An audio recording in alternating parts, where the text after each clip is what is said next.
Olá, pessoal. Nas nossas disciplinas de eletricidade, tem muitas grandezas que a gente não consegue enxergar. Por isso, é muito importante que a gente tenha um bom domínio de matemática, porque esse é o único jeito de a gente conseguir interpretar essas grandezas.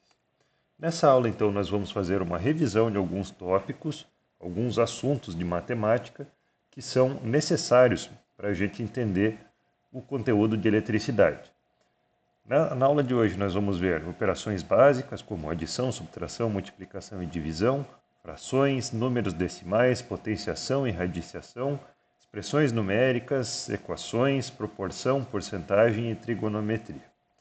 A ideia aqui não é fazer uma exposição muito aprofundada desses temas, é só dar uma relembrada geral e caso vocês percebam que tem dificuldade em alguns temas, então vocês podem identificar isso e estudar por conta própria ou tirar as dúvidas com o professor. A gente vai usar algumas operações que não estão disponíveis em todas as calculadoras. Então, eu sugiro que vocês consigam uma calculadora científica para realizar as avaliações dessa disciplina, que permita as operações de potenciação, radiciação, parênteses e operação com potências de 10. Então, uma sugestão é essa calculadora científica que a gente encontra à venda com bastante facilidade. Agora, se vocês já têm alguma outra calculadora que faz essas operações, ou vocês conseguem fazer essas operações em calculadoras mais simples, também não tem problema. Só é importante lembrar que em avaliações não é permitido o uso do celular, por isso as calculadoras de celular não poderão ser usadas durante as provas. A gente vai começar aqui pelas operações básicas, então a primeira obviamente é a adição, o sentido físico dela é uma acumulação, então por exemplo se eu tenho duas maçãs, eu ganhei mais 3, agora eu tenho 5. Né? A principal propriedade da adição é que não faz diferença da ordem ali dos números que eu estou somando. Se eu somar 2 mais 3 é a mesma coisa que eu somar 3 mais 2. A subtração, por outro lado, o sentido dela é uma diferença entre dois números. Então, se eu tenho 1,80 m e o meu amigo tem 1,70 m, a diferença entre nós dois é de 10 centímetros. Aqui não vale essa propriedade que eu falei antes para adição, né? É bem diferente eu fazer 3 menos 2 e 2 menos 3. Em um caso eu tenho um resultado 1, no outro caso eu tenho um resultado menos 1. A terceira operação que eu tenho é a multiplicação, que ela é simbolizada ou por uma cruz, um X, ou por um ponto. Nessa disciplina, nós vamos sempre representar a multiplicação pelo ponto. Então, o ponto aqui ele não é um separador decimal, e sim uma multiplicação. O sentido físico da multiplicação é a gente acumular um número várias vezes, múltiplas vezes.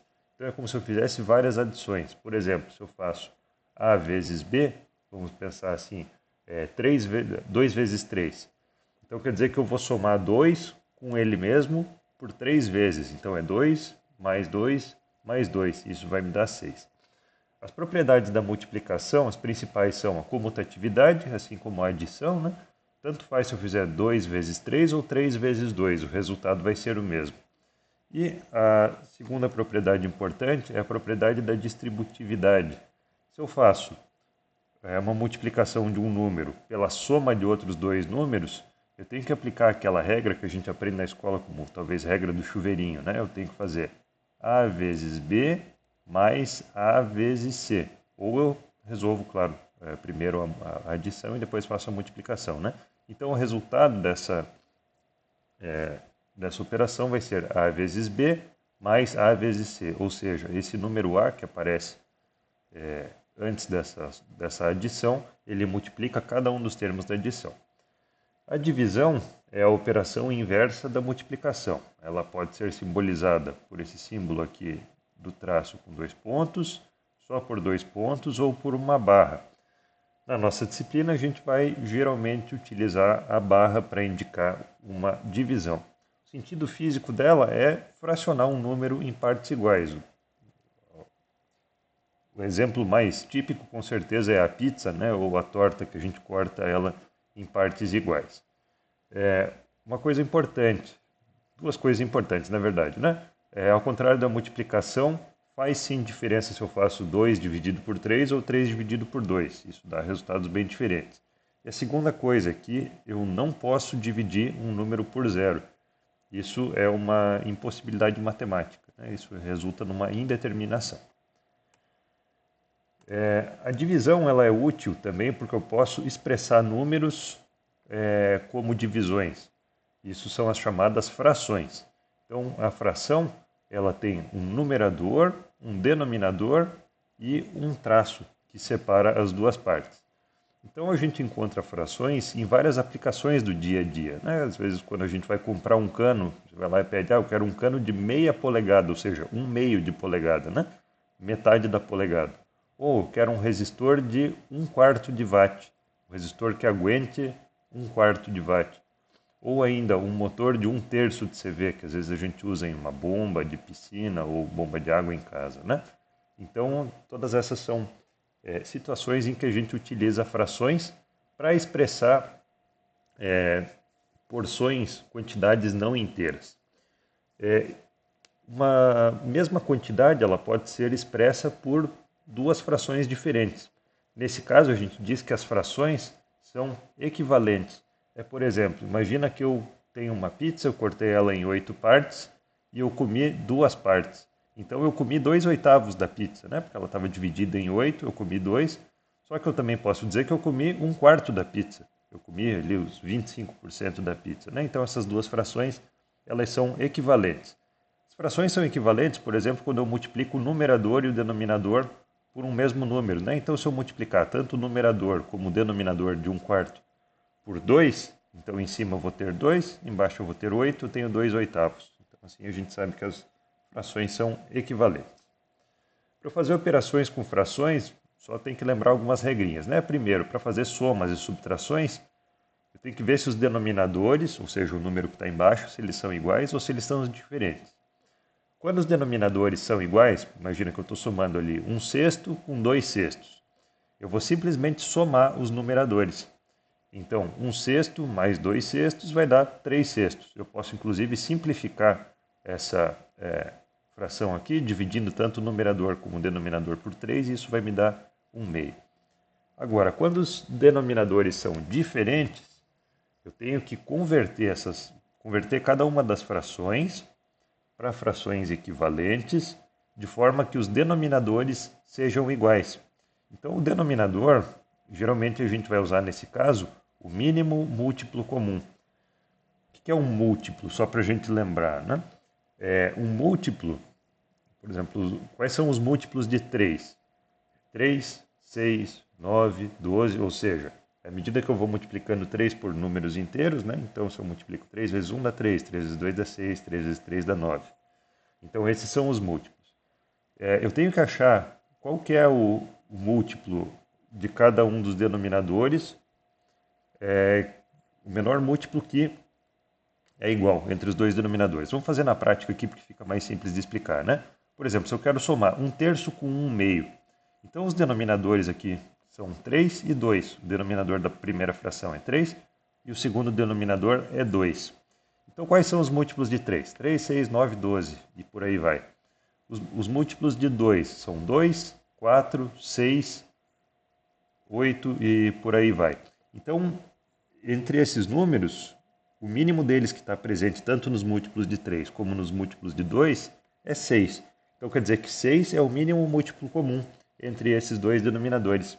Quer dizer que eu posso então escrever tanto 1/3 como 1/2 como frações equivalentes que tenham um denominador igual a 6. Posso usar outros denominadores maiores? Posso, não tem problema. Poderia usar, por exemplo, 12 ou outros números, né? 18 também são múltiplos comuns entre 3 e 2. Geralmente a gente usa o mínimo múltiplo comum porque ele é o menor número, né? Isso vai resultar em números menores.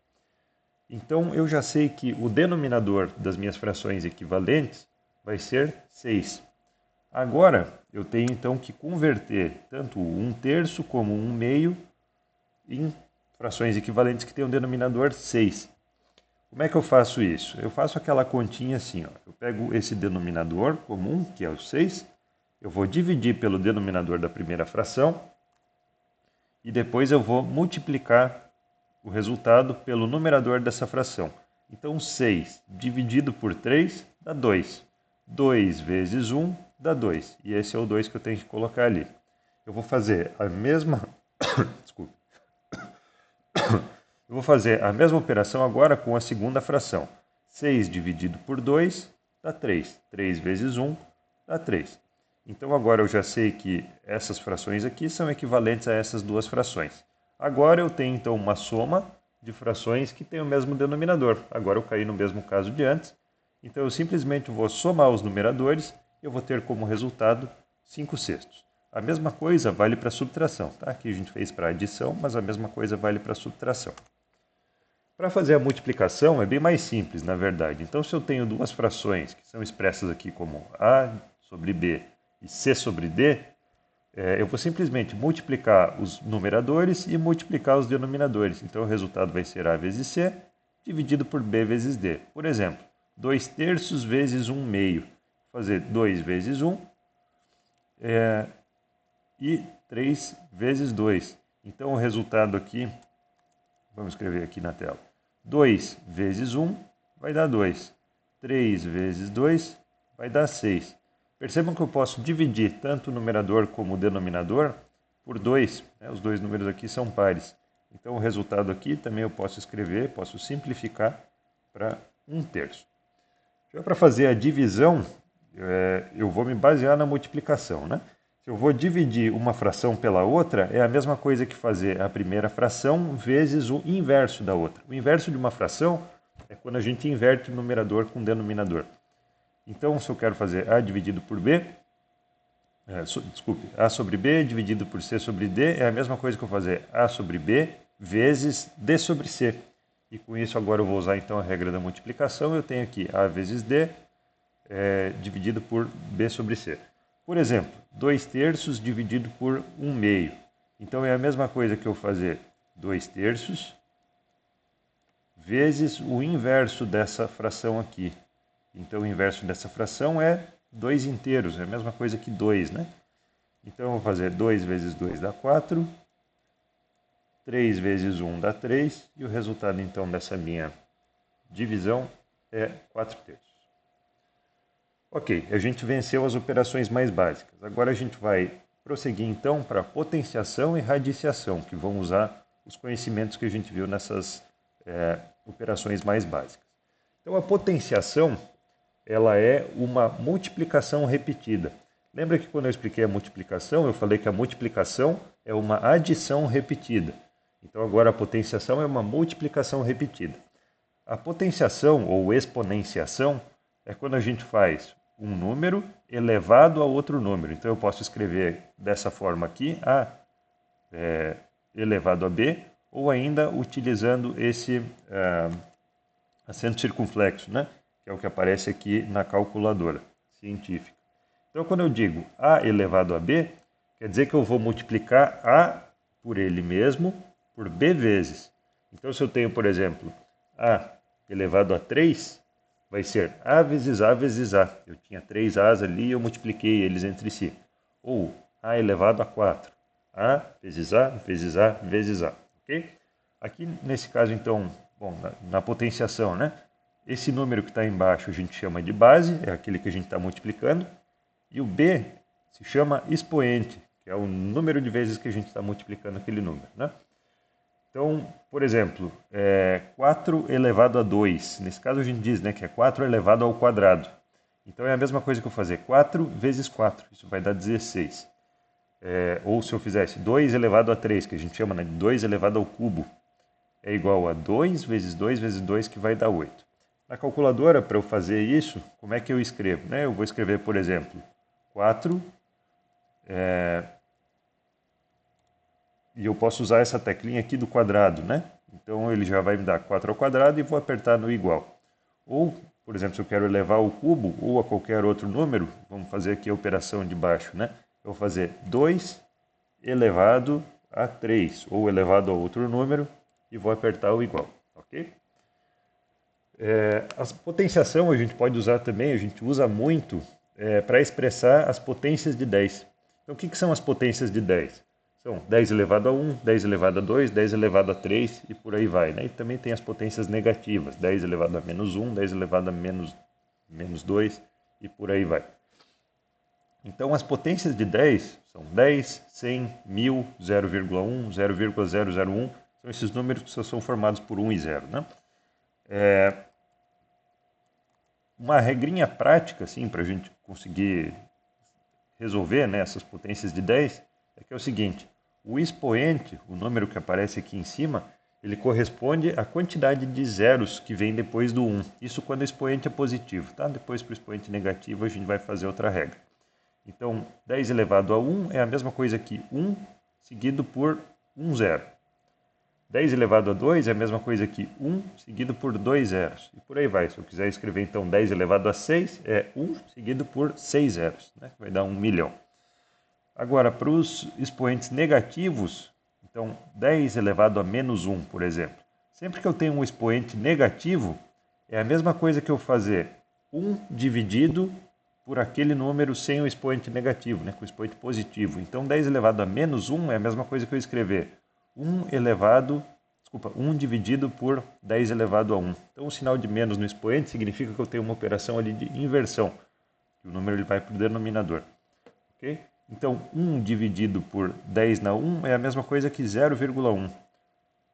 10 elevado a menos 2, ou 1 dividido por 10 na 2, é a mesma coisa que 0,01.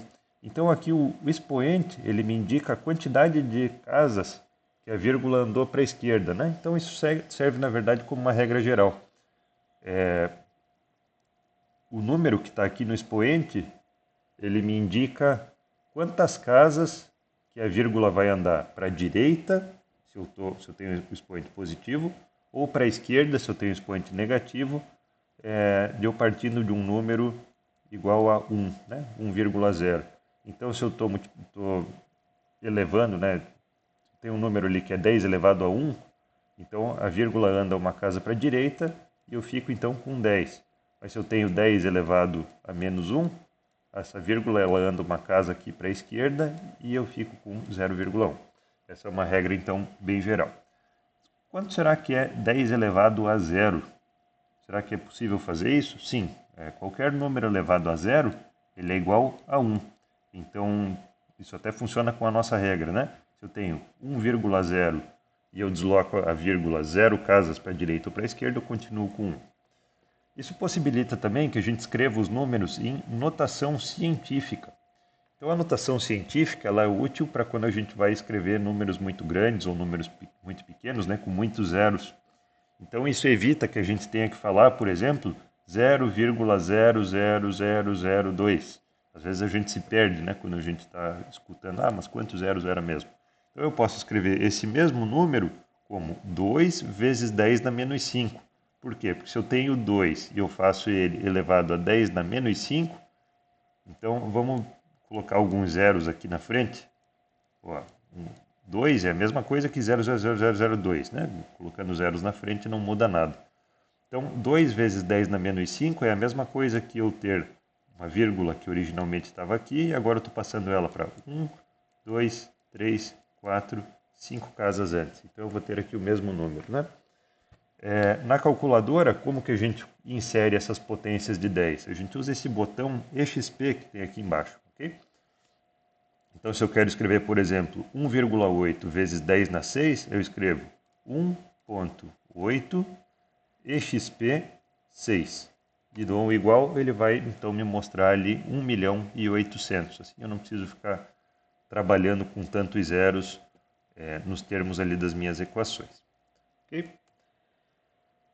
É importante também a gente saber fazer operações com potências, principalmente quando a gente está multiplicando potências de 10 entre si.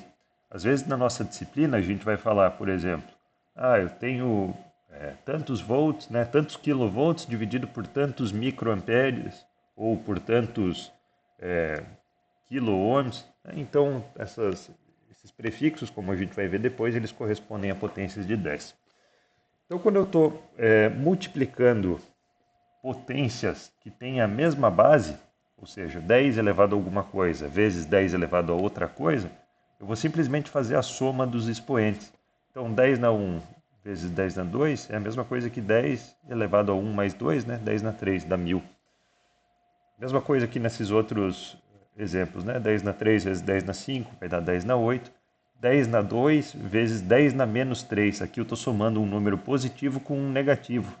Então vai ser 2 menos 3 2 mais menos 3, né, que resulta em 2 menos 3, vai dar 10 elevado a menos 1. Para fazer a divisão, então eu vou fazer a subtração entre os expoentes. Então, 10 elevado a 1 dividido por 10 elevado a 2 vai ser a mesma coisa do que 10 elevado a 1 menos 2.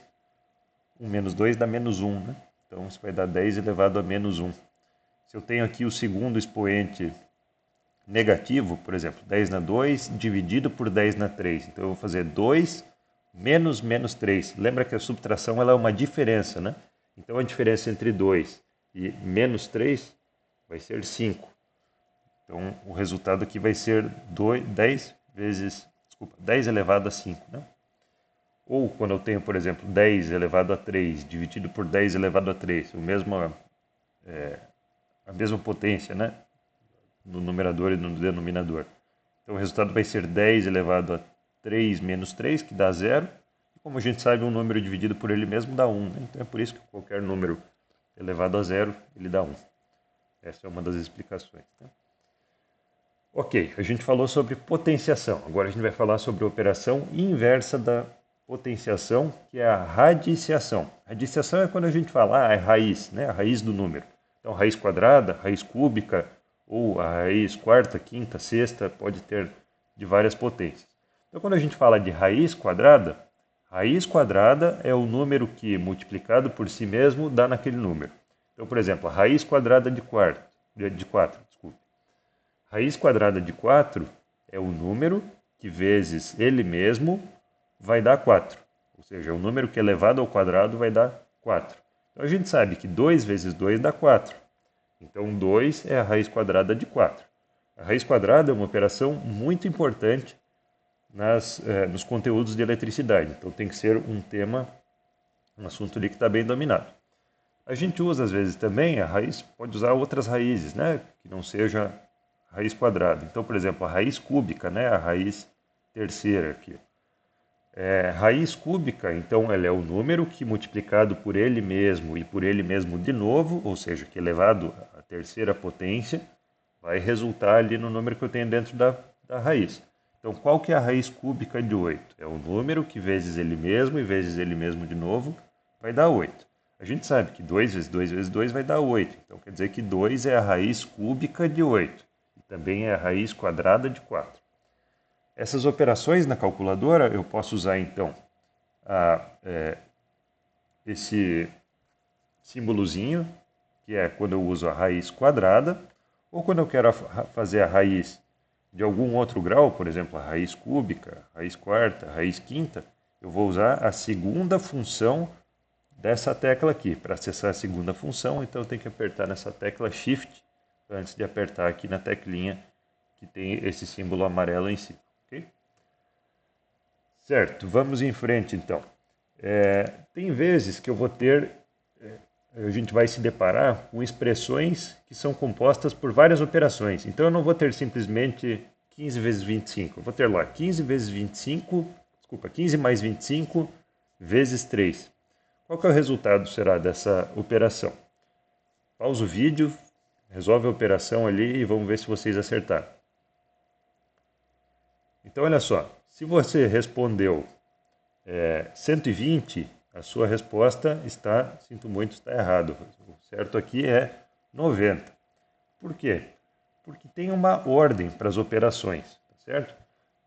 Quando eu tenho uma expressão numérica que ela tem várias operações, eu tenho que resolver primeiro as potenciações e radiciações, depois as multiplicações e divisões, depois as adições e subtrações, e da esquerda para a direita.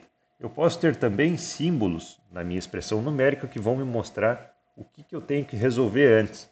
Então, esses símbolos são os parênteses, os colchetes e as chaves.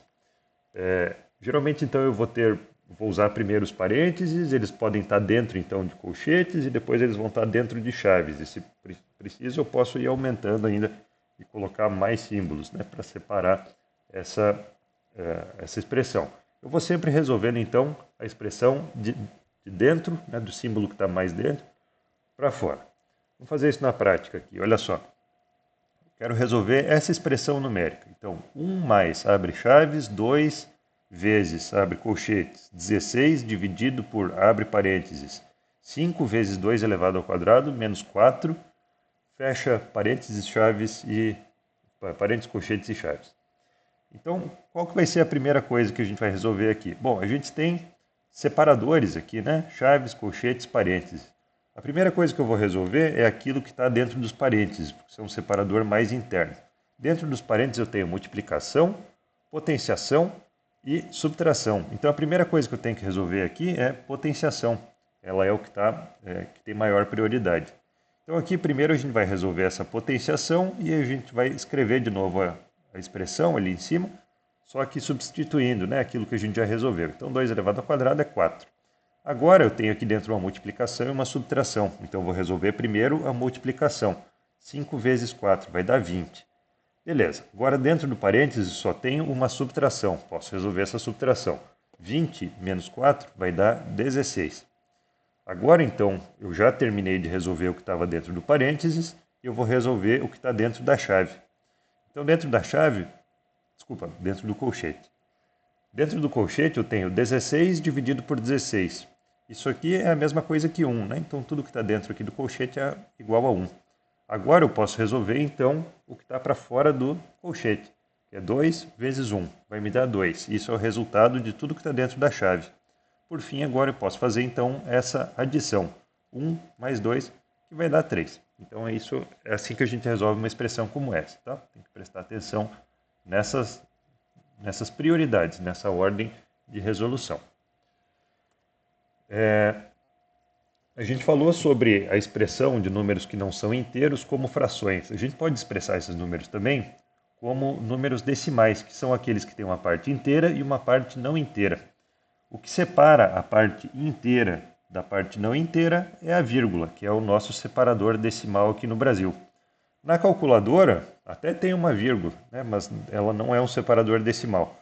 O que a gente usa como separador decimal na calculadora é o ponto. Tá? Então, geralmente nos Estados Unidos e em outros países, né, internacionalmente, o ponto é usado como separador decimal. Mas no Brasil, a vírgula é o separador decimal. O ponto a gente usa como separador de milhar, né? Por exemplo, quando a gente escreve 10.000, a gente vai escrever 10.000. Então, cuidado com isso, tá? O ponto que tem ali na calculadora, ele não é uma multiplicação, ele é um separador decimal. Para fazer operações com números decimais, bom, geralmente a gente vai usar a calculadora. Só que é bom vocês saberem, lembrarem como fazer essas operações também de forma manual, caso vocês estejam com dúvida se a operação que vocês fizeram na calculadora está certa ou não, para poder conferir, né? Ou para o caso ainda de a calculadora acabar a bateria durante a prova, então vocês não vão ser prejudicados por isso. Então, primeiro vamos falar sobre adição e subtração. Para fazer essa adição e subtração, a primeira coisa que a gente vai fazer é igualar as casas depois da vírgula, preenchendo com zeros à direita o número que tem menos casas depois da vírgula. Assim a gente vai ter a mesma quantidade de casas depois da vírgula. A gente vai fazer as operações normalmente e depois vai posicionar a vírgula. Por exemplo, 1,35 mais 4,8. Aqui o primeiro número ele tem 2 casas depois da vírgula e o segundo tem 1 casa depois da vírgula.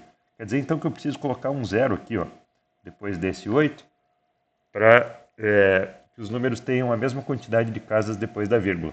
Isso não altera o valor, tá? Eu escrever 4,8 ou 4,80 ou 4,800 não altera o número, tá? Eu só estou colocando mais casas no final, mas esse zero ele não muda a quantidade.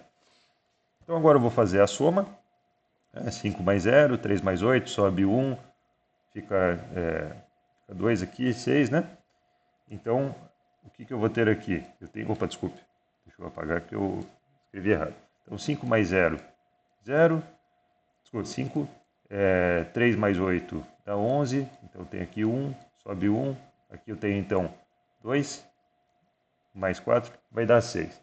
Será que deu 615 essa soma? Eu estou somando uma coisa ali que é perto de 1, com alguma coisa que é mais ou menos 4.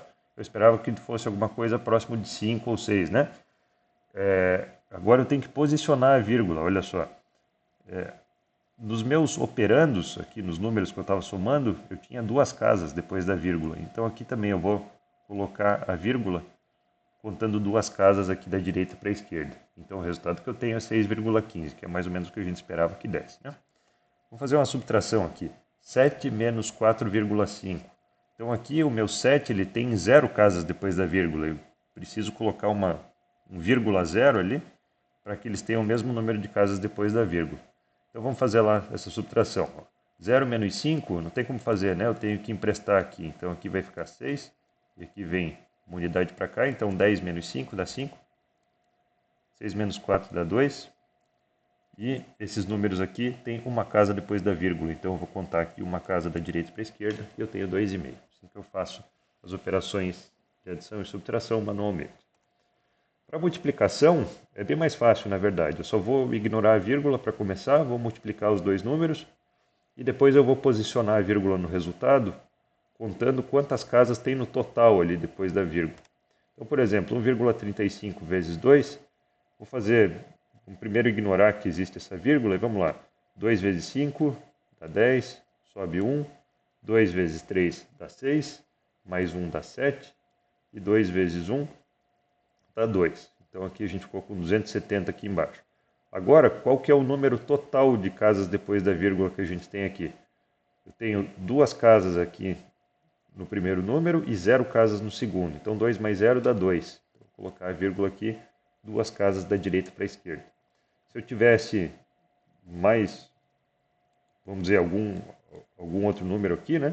Então eu teria 3 casas depois da vírgula. A vírgula teria que vir 3 casas para cá no resultado. Para fazer a divisão, também é parecido, né, com o que a gente viu antes. A gente vai igualar as casas depois da vírgula, preenchendo com zeros, e vai fazer a divisão normalmente. Por quê? Vamos pensar o seguinte, ó, eu tenho aqui 0,7 dividido por 0,14. Então, eu fazer 0,7 dividido por 0,14 é a mesma coisa que eu fazer 0,70 dividido por 0,14, né? Agora, se eu tenho o mesmo número de casas aqui, eu posso ignorar, então, essa vírgula que eu tenho e eu faço a divisão normalmente. Bom, eu sei que se eu multiplicar 14 por 5, vai dar 70, né? Então, o resultado dessa operação aqui vai dar 5. Claro que normalmente essas divisões assim a gente vai fazer na calculadora, assim como as outras operações, mas como eu falei, é bom a gente ter essa possibilidade de conferir, né, ou de superar alguma eventual falta de bateria nas calculadoras. Quando eu vou fazer operações com potências de 10, com números de vírgula, números com vírgula, eu também tenho algumas regrinhas ali que eu posso usar para ficar mais fácil. Daí eu não preciso fazer na calculadora, né? Por exemplo, a multiplicação e divisão por potências de 10.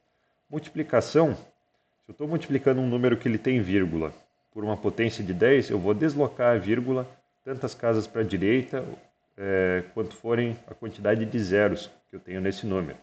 Então, por exemplo, esse número aqui, né, 2,389 vezes 100, eu vou deslocar a vírgula duas casas para a direita. É parecido com o que a gente viu agora há pouco, né, com as potências de 10. Então, o resultado aqui vai ser 238,9. Desculpem a caligrafia, né? Aqui, por exemplo, 1,4 vezes 1000. Eu vou trazer a vírgula 3 casas para a direita. Só que eu não tenho mais casas aqui, né? Então eu posso preencher com zeros, que nem a gente fez antes, para ficar mais simples. Então eu vou colocar aqui alguns zeros e a gente vai puxar essa vírgula aqui. Então, 1, 2, 3 casas para a direita, porque eu tenho 3 zeros aqui nesse número. Então o resultado vai ser 1.400. Já para fazer a divisão, eu vou levar a vírgula para a esquerda, conforme o número de zeros. Então, 148,80 dividido por 100, eu vou puxar a vírgula 2 casas para a esquerda.